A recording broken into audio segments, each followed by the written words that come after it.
ભાવનગર શહેરના ફોરેસ્ટ અધિકારીના પત્ની, પુત્ર અને પુત્રીના મૃતદેહો ફોરેસ્ટ કોલોનીમાંથી દાટેલી હાલતમાં મળ્યા. થોડા દિવસો પહેલા સુરત જવાનું કહી ગુમ થયા હતા.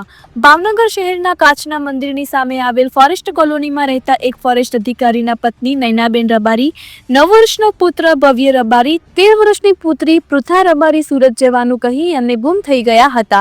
જે ત્રણેય માતા, પુત્ર, પુત્રીના મૃતદેહ આજે બપોરે ફોરેસ્ટ કોલોની કાચના મંદિરની જગ્યામાંથી મળી આવી. ફોરેસ્ટ કોલોની જગ્યાએ દટાયેલી હાલતમાં લાશો મળી આવી હતી. ત્રણેયની હત્યાની આશંકા સેવાઈ રહી છે.